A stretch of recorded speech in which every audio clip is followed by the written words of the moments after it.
저와 함께 봉사하는 여러 청년들과 함께 이제 봉사하는 그런 과정 속에서 저희 청년들이 가끔, 우리 선교사들이 가끔 저에게 그런 말을 합니다. 정말 하나님이 우리와 함께 계시는 것 같아요. 그런 말을 들을 때 저는 가장 행복합니다. 여러분, 이 땅에서 우리가 받을 수 있는, 누릴 수 있는 가장 큰 축복이 무엇이라고 생각합니까? 저는 임마누엘이라고 생각합니다. 하나님이 우리와 매일매일 매 순간 함께 하시는 것보다 더 큰 축복이 이 땅에서 무엇이 있을까, 그런 생각을 하게 되는 것이죠. 어제도 제가 읽어드렸습니다만 다시 한번 읽어드리면, 실무기원 176쪽에 어찌할 바를 모를 때와 어려운 일에 직면하게 될 때 인간에게 도움을 구하지 말라. 모든 것을 누구에게 맡기라고요? 하나님께 맡기라고. 제가 네팔에 가면서 하나님과 기도로 약속을 했다고 말씀드렸죠. 하나님, 제가 아무리 어려운 일이 있어도 빈손으로 와서 혹시 우리 가족들과 함께 다음 끼 먹을 게 없을지라도 제가 하나님께만 기도하겠습니다. 그렇게 약속을 하고 이제 선교 사역을 시작했는데요, 하나님께서 정말 제가 그렇게 기도할 때 놀라운 역사를 많이 보여주셨습니다. 제가 오늘 이 시간에는 이제 제가 선교지에서 그런 과정들 속에서 배운 3가지 교훈을 여러분들과 좀 짧지만 한번 말씀을 나눠보도록 하겠습니다. 먼저 첫 번째로 제가 배운 교훈은요, 우리는 다른 사람들에게 나눠주기 위해 하나님께 축복을 간구해야 한다라고 실무기원 143쪽에 말씀하셨는데, 이렇게 다른 사람을 위하여 하나님께 축복을 간구할 때 하나님께서는 더 정확하게, 더 분명하게 그 기도에 응답하시는 것을 경험하게 되었습니다. 제가 네팔에 가서 처음 시작한 일이 뭐라고 어제 말씀드렸는지 혹시 기억하시나요? 고아원을 시작을 했습니다. 이 아이들, 머리에 이상한 벌레가 있어갖고 한국에서 오신 집사님께서 다 헤어스타일을 똑같이 만들어 주셨어요. 그래가지고 지금 저 아이들이 저렇게 다 똑같은 머리 모양을 하고 있습니다. 저희가 고아원 시작한 지 한 1년 남짓 됐을 때 찍은 사진인데요, 지금 저렇게 조그맸던 아이들이 이렇게 크게 자랐습니다. 저보다 키 큰 아이들이 많이 있을 정도로. 그리고 지금은 이제 30여 명의 고아 아이들, 6살부터 18살의 아이들이 함께 생활하면서 즐겁게 지내고 있습니다. 제가 이 고아원 아이들을 이제 처음 불러 모으면서 고아원을 시작하게 될 때, 제가 어제 말씀드린 것처럼 고아원을 운영할 아무런 재정적인 준비도, 아무런 어떤 후원의 그 보장도 없었습니다. 그리고서 그냥 이제 고아들을 모아서 이제 고아원을 시작을 하기로 했어요. 저희 이런 모습들을 보고 저희 친구들은 가끔씩 저를 돈키호테 같다 이제 그렇게 이야기하는데, 여러분 돈키호테가 누군지 좀 아시죠?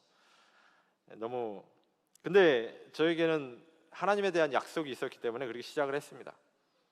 처음에 8명의 고아들을 데리고 왔고요, 그 다음에 이제 새 학기가 시작되기 직전에 6명의 아이들을 이제 또 데려오기로 결정을 했습니다.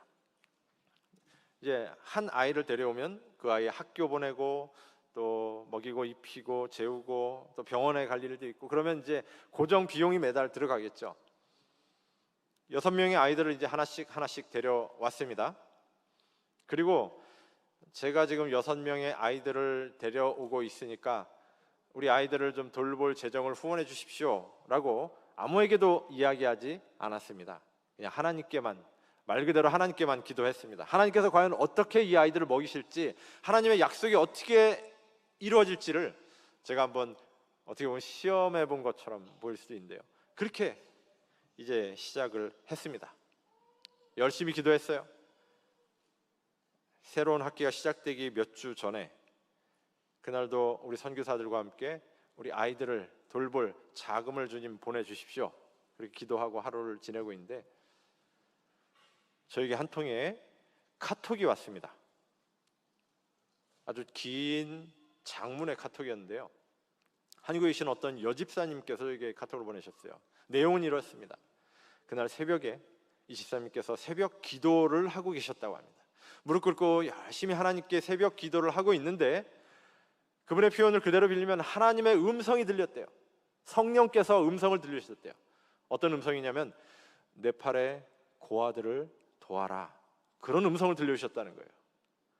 그래서 저에게 카톡을 보내시기를, 제가 오늘부터 매달 오늘 날짜에 얼마의 돈을 송금할 테니까 이 돈은 꼭 고아들을 위해 써주십시오. 그런 내용의 카톡이었습니다. 정확히 6명의 아이들을 돌보는 데 필요한 딱 그 금액의 자금이었어요. 제가 아무에게도 이야기하지 않았고 오로지 하나님께만 기도했는데 하나님께서 저의 기도를 들으시고 정확히 6명의 아이들을 돌보는 데 필요한 자금을 보내주셨어요. 그리고 그 이후로 10년 집사님께서 매달 지금 그 금액을 후원을 해주고 계십니다. 하나님께서 약속하신 것을 그대로 이루어 주셨어요. 거의 비슷한 때에 제가 한 통의 전화를 받게 되었습니다. 저희 고아원에서 약 한 70km 떨어진 곳에 또 다른 재림 성도가 운영하는 고아원이 있었어요. 그곳엔 24명의 아이들이 있었습니다. 그분의 그 고아원 운영자가 남자 집사님이신데 저에게 전화를 거셨어요. 이제 곧 새로운 학기가 시작되는데 우리 고아원 아이들에게 교복도 사줘야 되고 교과서도 사야 되고 또 학교에 등록금도 내야 되고 사야 될 것들이 너무 많은데 지금 저희가 돈이 하나도 없습니다. 도와주십시오. 그런 연락이 온 거예요. 그래서 제가 그랬습니다. 얼마 정도 자금이 필요합니까? 그럴 때 한 1,500불 정도가 필요하대요. 그래서 제가 지금 당장 1,500불을 도와드리겠습니다라고 말씀은 못 드리겠지만 우리 같이 기도해 봅시다. 그렇게 말씀을 드렸어요. 그리고 나서 전화를 끊고 이제 그 다음 날이 되어서 제가 그쪽 시내에 시장에 갔습니다. 시장에 가서 물건을 사려고 왔다 갔다 하고 있는데 어제 저에게 전화를 하셨던 그 고아원 운영자 집사님을 거기서 우연히 만나게 됐어요. 그분이 저를 보더니 아주 반갑게 제 손을 잡고 제게 무슨 말을 했을까요? 어제 전화로 한 그 말. 우리 고아원 아이들 지금 새로운 학기 돼서 학교에 가야 되는데 돈이 없어가지고 지금. 그래서 제가 다시 그분의 손을 꼭 잡고 말씀드렸습니다. 제가 지금 당장 제 주머니에 1,500불을 도와줄 수 있는 여력은 없지만 제가 기도하겠습니다. 그렇게 아주 진지하게 손을 잡고 말씀을 드렸는데 이분의 표정이 별로 좋지 않았어요. 마치 기도밖에 해줄 게 없냐? 그런 듯한 표정이었습니다. 그래서 제가 이제 그분과 헤어져서 왔습니다. 그리고 우리 저와 함께 동역하는 우리 청년들, 선교사들과 함께 이제 그 고아원을 위해서도 간절히 기도했어요. 그렇게 기도한 지 한 일주일 정도 지나면서 이제 새로운 학기가 시작되기 일주일도 남지 않은 그런 시간이 되었어요. 저에게 그날 오전에, 제 기억에 화요일 오전이었던 걸로 기억됩니다. 화요일 오전에 저에게 한 통의 이메일이 도착했습니다. 로말린다 지역에 계신 어떤 한 여집사님이셨어요. 제가 지금 묵고 있는 그 장로님 집사님이신데요. 그 집사님께서 그때 저를 한 번도 본 적도 없고 저와 한 번도 연락한 적도 없었어요. 근데 아마 어디서 저에 관한 이 소식을 들으셨나 봐요. 저에게 이메일을 보내셨습니다. 어떤 내용이었냐면 저희가 운영하는 선교 단체가 있는데 그곳에서 네팔의 고아들을 돕기 위해서 500불을 송금하기로 결정을 했습니다. 송금할 수 있는 계좌번호를 알려주십시오. 이렇게 이메일이 온 거예요. 누구를 도우라고요? 고아들을 도우라고요. 500불을 송금하시겠다는 거예요. 제가 아무한테도 말씀드린 적이 없었고 심지어 제가 그 집사님과 그 전에는 한 번도 만나거나 연락을 하거나 안 적이 전혀 없는 분이셨어요. 근데 그분이 어떻게 제 이메일을 어디서 입수를 하셔가지고 저에게 이메일을 보내셨어요. 500불을 송금할 테니까 고아들을 위해 써주시되. 그래서 참 신기하다. 근데 우리가 필요한 건 1,500불인데 그날 오후가 됐습니다. 시애틀에 있는 한 한인 교회의 도르가 회장님에게서 또 이메일이 왔어요. 내용은 뭐냐면 그 교회에서 이제 불우한 이웃을 돕기 위해서 바자회를 했대요. 바자회를 하고서 수익금이 한 500 몇십 불이 나왔는데 이 자금을 어디에 쓸까 이제 도르가 회원들끼리 의논을 하셨는데 그 중에 한 집사님이 아, 네팔에 고아원이 있다더라. 우리 그 고아원을 돕자. 그렇게 말씀하셨다는 거예요.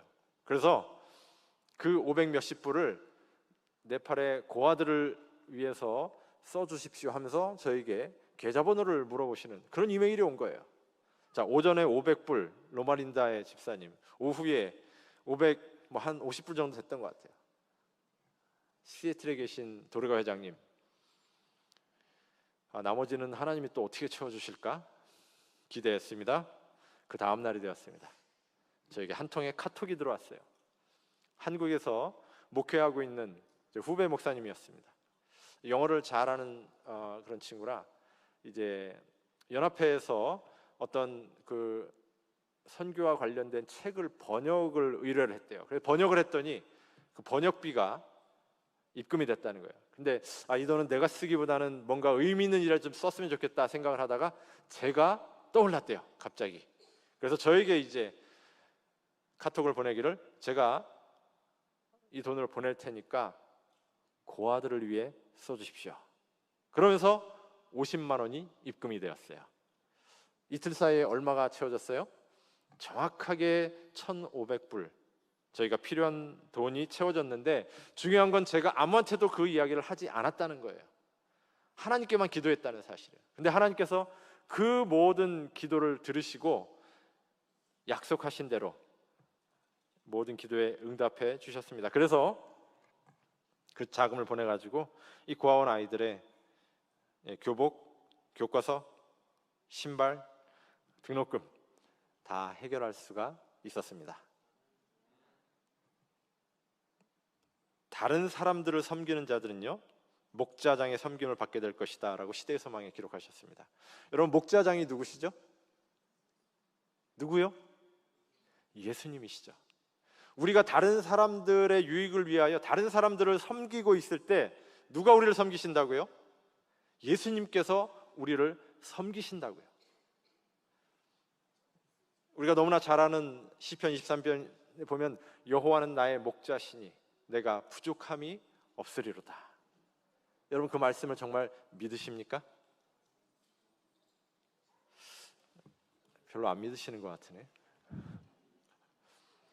여러분, 그 말씀이 믿어지면 그때부터 우리의 삶은 이제 끝난 겁니다. 우리의 삶은 이제 하나님의 능력과 보호하심 아래서 우리의 삶은 더 이상 걱정할 일도 없는 것이고요, 하나님께서 모든 길을 예비해 주실 것이기 때문에 걱정할 필요가 없게 되는 거예요. 탄탄대로가 되는 것입니다. 왜냐하면 우리의 목자장이신 예수 그리스도께서 우리를 섬기실 것이기 때문에요. 아마 여러분들 중에 양을 길러보신 분들은 거의 없을 것이라고 생각되는데요, 우리가 이렇게 상식적으로 생각을 해봐도 여러분, 양이 목자를 섬깁니까? 아니면 목자가 양을 섬깁니까? 목자가 양을 섬기죠. 양이 배고프면 풀 있는 곳으로 인도하고, 양이 목마르면 물을 주고, 양을 섬기는 일을 목자가 하는 것입니다. 그래서 우리가 믿고 있는 그 예수님, 하나님께서 우리를 섬기시겠다는 약속을 성경에 여러 번 해놓으셨어요. 그래서 우리가 그 하나님 안에만 있으면 우리는 목자장이신 그 예수님의 섬김을 받으며 이 땅을 살아갈 수 있다고 하는 것입니다. 두 번째 제가 배운 것은, 우리 하늘 아버지께서는 우리를 위하여 우리가 알지 못하는 수천 가지의 길들을 준비하셨다고 하는 사실입니다. 시대의 소망 330쪽에 있는 말씀입니다. 몇 가지 길이요? 수천 가지. 제가 네팔에서 정말 맨 땅에 헤딩하면서 선교 사역을 시작을 했을 때 정말 부딪히는 어려움들이 많이 있었습니다. 근데 그때마다 제가 생각하기에는 그 문제를 해결할 방법이 두세 가지, 많아야 대여섯 가지 정도라고 생각했는데, 하나님은 늘 제가 전혀 예상치 못했던 기상천외한 방법으로 그 문제들을 해결해 주셨어요. 제가 이제 어제 말씀드렸던 저희 선교 훈련센터 건물을 이제 짓게 되었습니다. 건물을 좀 짓다 보니까 우기가 찾아왔어요. 근데 저희 그 선교센터 부지가 약간 산 중턱에 있습니다. 그래서 올라가는 길이 약 한 150에서 200m 정도가 아주 길이 험하고 꼬불꼬불하고 경사가 심해요. 그래서 우기 때는 하루에 뭐 비가 6, 7시간씩 막 쏟아붓을 정도로 오는데, 그렇게 비가 한번 오고 나면 길이 완전히 팽겨가지고 사륜구동 차량도 올라가기가 힘들 정도로 그렇게 길이 망가져 버려요. 그래서 어느 날 벽돌을 싣고 올라가던 저희 이제 차가 벽돌을 싣고 올라가다가 도저히 못 올라가가지고 애를 쓰다가 뒤로 이렇게 다시 내려오던 과정에서 바퀴가 그 패인 공간에 빠지면서 차가 이렇게 뒤집어져 버렸어요. 그래가지고 벽돌 다 깨지고 다행히 인명 피해는 나지 않았습니다만, 그래서 저희가 이제 건축 자재가 올 때마다 훈련받고 있는 청년들을 차에다 다 싣고 내려가갖고 뭐 삽, 괭이, 곡괭이 들고 가갖고 길을 한참 고친 다음에 그리고 나서 이제 벽돌을 한 번씩 실어 나르고 그렇게 했습니다. 근데 매일매일 비가 오니까 매일매일 길이 망가지는 거예요.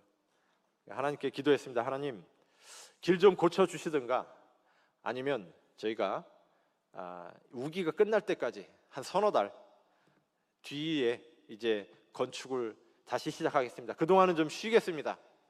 하나님, 어떻게 하는 게 하나님의 뜻입니까? 제가 이제 그렇게 하나님께 기도하고 사실상 건축을 좀 멈췄습니다. 그리고서 이제 제가 저희 비자 연장 때문에 한국에 잠깐 다녀오게 되었어요. 한국에 한 4주 정도 이제 머물면서 이제 볼일도 보고 이제 그렇게 하고 다시 네팔에 돌아오게 되었습니다. 네팔로 돌아오기 이틀 전인가 저와 함께 동역하는 우리 네팔인 목사님과 전화 통화를 하는데, 그분이 이제 뭐 여러 가지 일들을 얘기하다가 마지막에 저에게 인사하면서 네팔에 아주 좋은 일이 생겼다고 그런 이야기를 하는 거예요. 무슨 좋은 일이 있냐? 그랬더니 안 가르쳐 주겠대요. 그래서 왜 안 가르쳐 주냐? 그랬더니 오면 알려주겠다는 거예요. 이 싱거운 친구 참. 그래서 이제 뭐 이틀 뒤면 제가 갈 거기 때문에 오케이, 그럼 내가 가서 보겠다. 그렇게 얘기하고 네팔에 왔습니다. 그리고 오자마자 이제 저희 건축이 멈춰지긴 했지만 이제 그 선교센터 건축 현장을 먼저 가보기 위해서 차를 타고 이제 그곳에 갔어요. 드디어 그동안 비가 많이 왔기 때문에 얼마나 또 길이 팽겨 있을까, 우리가 타고 있는 차는 거기 올라갈 수 있냐 할 때 뭐 지금은 길이 좀 나아져서 갈 수 있다고 그렇게 이야기해요. 그리고 나서 이제 제가 드디어 그 난 코스 가장 많이 팽겨져 있는 그 도로 앞에 도착했을 때 놀라운 일이 눈앞에 펼쳐져 있었습니다. 여러분 보이시나요? 한 달 사이에 갑자기 그 길에 그냥 시멘트 콘크리트 길이 쫙 깔린 거예요. 제가 한국 다녀오는 사이에 제가 무슨 일이 일어난 건지 도무지 어안이 벙벙했습니다. 왜냐하면 네팔의 수도 카트만두가 전 세계에서 대기 오염이 제일 심한 곳으로 멕시코 시티와 함께 1, 2위를 다투고 있습니다. 근데 왜 그러냐면 물론 이제 해발이 높기 때문에 자동차 배기가스 이런 것들이 많이 나오기도 하고, 또 한 가지 이유는 비포장도로가 너무 많아서 흙먼지가 굉장히 많이 날려요. 차가 다닐 때마다 먼지가 굉장히 많이 납니다. 네팔의 수도인 카트만두에도 포장이 안 된 도로가 그렇게 많은데 사람도 몇 가구 안 사는 이 시골 산길을 올라가는 그 길에다가 지금 그쪽 지역 시정부에서 이렇게 시멘트 콘크리트로 바닥을 쫙 깔아준 것입니다. 저는 왜 깔았는지 이유 모릅니다. 다른 사람들도 몰라요. 근데 사실은 저희는 알고 있습니다. 왜 여기에 이렇게 시멘트 콘크리트가 쫙 깔렸을까요? 우리가 기도했기 때문에 그렇다고 저희는 믿습니다. 저희가 딱 필요할 때, 가장 필요할 때 이 길에 콘크리트가 깔렸고요. 그래서 저희가 저희 이제 선교 훈련 센터를 이렇게 건축할 수가 있었고, 그리고 현재 이곳에서 최대 한 150명의 이제 네팔 청년들이 함께 한꺼번에 모여서 숙식하면서 선교사 훈련도 받고 직업 훈련도 받을 수 있는 그런 장소가 마련되었습니다. 여기는 저희 선교센터 정문, 그리고 정문 사진입니다. 자세히 보시면 정문에서 한 20m 정도 앞에 보면 거기서부터 콘크리트 길이 시작됩니다. 그때부터 계속 해마다 자꾸 길을 깔아주더니 저희 정문 앞에까지 콘크리트 길이 깔렸어요. 왜 까는지 도대체 알 수가 없습니다. 하여튼 그 신정부에서 계속 깔아줬습니다. 저희 선교센터 위쪽으로는 사람도 살지 않아요. 근데 저희 선교센터 정문 앞에까지 이렇게 콘크리트 길이 깔렸습니다. 한국에서 오신 분들이 이제 봉사대로 오시면 이 모습을 보시게 되죠. 아주 신기하셨습니다. 그러면서 저에게 자주 질문을 하셔요. 우리나라가 참 뭐 때문에 부자가 됐는지 여러분 잘 아시죠? 예. 저에게 땅값 많이 올랐겠네? 그런 질문을 하셔요. 예, 땅값 많이 올랐습니다. 그러나 안 팔 겁니다. 예. 하나님께서 우리가 예상치 못한 그러한 방법으로 저희의 기도를 응답해 주시고 저희의 문제를 해결해 주셨습니다. 지난 3월에는 루선밸리에 계신 안천수 목사님께서 저희 지역에 오셔가지고 전도회를 해주셨습니다. 개신교회 목사님들 한 50여 분을 모아놓고 이제 그분들에게 진리를 가르쳐 주셨고요. 오전에 그리고 이제 저녁 시간에는 약 한 250명 정도의 이제 성도님들을 모아놓고 그들에게 복음을 전하셨어요. 예. 그리고 또 한쪽에서는 오전과 오후에 걸쳐서 이제 그곳에 계신 네팔에 있는 성도들을 위해 테이블을 한 25개 정도 깔아놓고 발 마사지 봉사를 했습니다.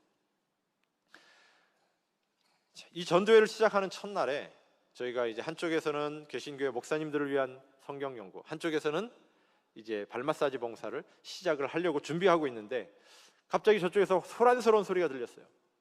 뭔가 하고 가봤더니 팔뚝에 막 문신을 한 체격 좋은 그런 사람들이 서너 명 와 있고 그 뒤에 여러 사람들이 와 있는 거예요. 그러면서 저희가 세팅해 놓은 여러 가지 테이블을 막 발로 차서 뒤집어 엎고 붙여놓은 현수막을 막 떼서 찢으려고 하고 막 그런 행패를 부리기 시작하는 거예요.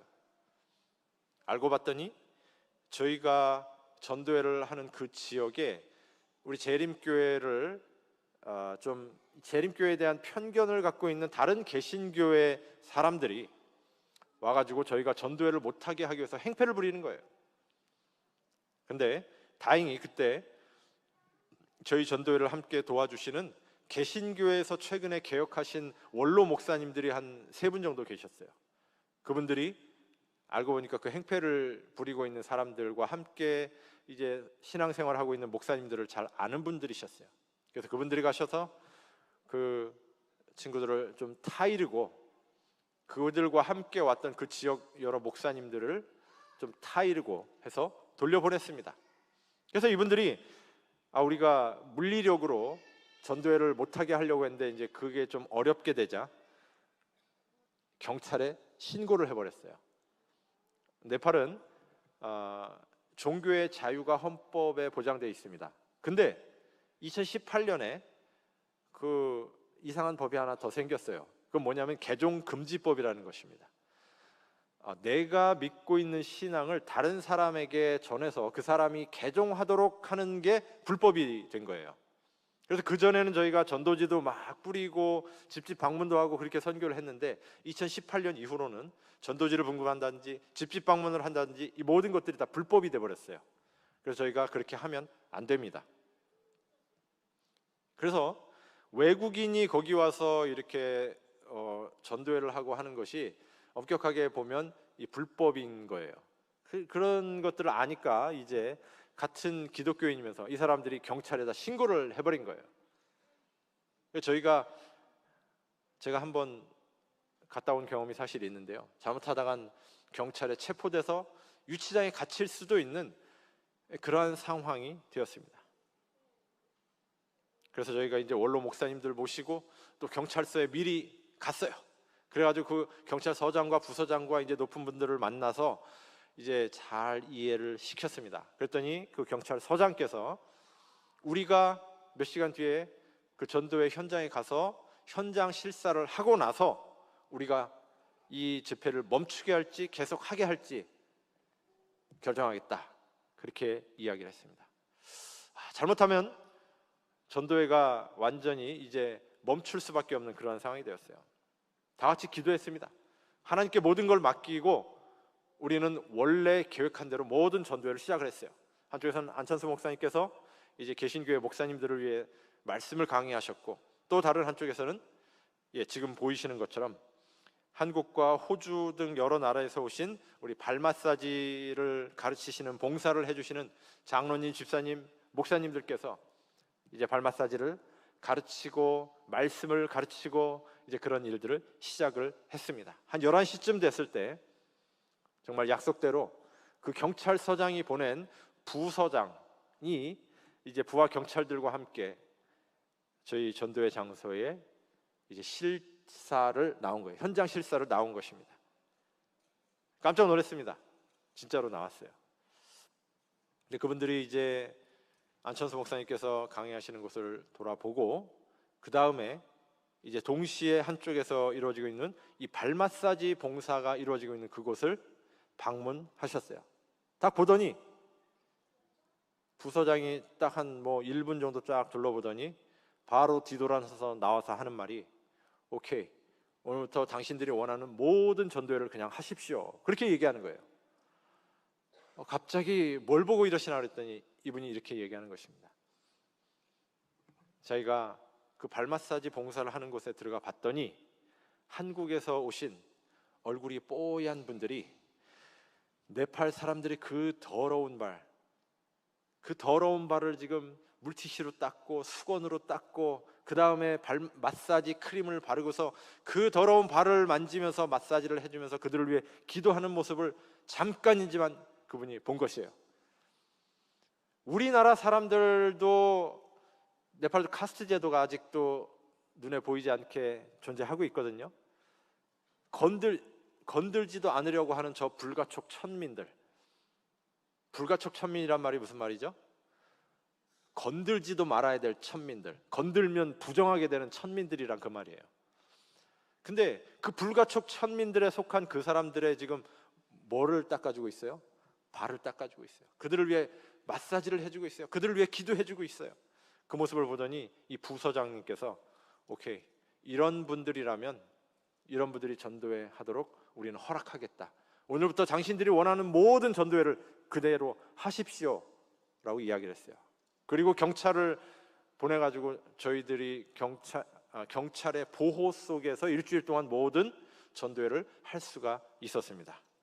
심지어는 마지막 날 안식일에 새벽에 저희가 이제 계곡에 가서 침례식을 했는데요, 이 침례식을 할 때도 경찰들이 저희를 와서 보호해 줬습니다. 안식일 오후에 그쪽 개신교회 목사님들과 성도들이 말씀을 좀 더 가르쳐 주십시오 그래가지고 오후 3시부터 저녁 8시까지 또 개신교회 목사님들과 성도님들을 위한 성경 연구 집회를 가졌는데요, 다 끝나고 났더니 이분들이 그 다음날 일요일에도 좀 말씀해 주실 수 없냐고. 원래 계획은 오신 봉사대원들 모시고 카트만두에 여러 이제 유네스코 문화유산 관광지들이 있는데 거기에 가서 좀 구경도 좀 시켜드리고 하려고 했는데 성도님들이, 목사님들이 간청을 하셔가지고 또 지역교회 한 곳에 가서 저희가 관광 일정은 모두 취소하고 아침 8시부터 오후 1시까지 또 말씀을 가르쳤습니다. 하나님께서 우리는 이 전도회를 멈출 수밖에 없는 것인가 라고 걱정하고 있었지만 하나님께서는 우리가 알지 못하는 방법으로 그 모든 일들을 준비하고 계셨습니다. 하나님께서 말씀하실 때는 그대로 된다는 것을 의미한다. 교회 직원 1권에 있는 말씀입니다. 하나님이 말씀하신 것은 뭐라고요? 그대로 되는 것이라고. 하나님의 말씀은 살았고 운동력이 있어 좌우의 날선 어떤 검보다도 예리하다고 히브리서 4장 12절에 말씀하십니다. 하나님의 말씀은 지금도 살아 있습니다. 우리가 그 말씀을 나의 것으로 삼고 내가 그 말씀을 믿고 나아갈 때 하나님께서는 그 말씀이 우리의 삶의 현장에 그대로 이루어질 수 있게 해 주신다고 하는 것입니다. 제가 준비한 말씀이 더 있지만 시간이 다 됐기 때문에 나머지 말씀은 이따 오후 시간에 이어서 하도록 하겠습니다. 우리 하나님은 지금도 살아계신 하나님이십니다. 임마누엘 하나님, 우리와 함께 하시는 그 하나님이 오늘 우리가 믿고 있는 그 하나님이시라는 사실 우리 모든 성도님들께서 기억해 주시고 그 하나님께서 우리와 함께 하실 때 우리는 못할 일이 없다는 것, 하늘의 모든 능력과 지혜와 모든 것을 내 것처럼 사용할 수 있는 그 권한이 우리 손에 주어졌다는 사실 우리 모든 성도님들 기억하시게 되시길 간절히 소망하면서 오늘 말씀을 마치겠습니다.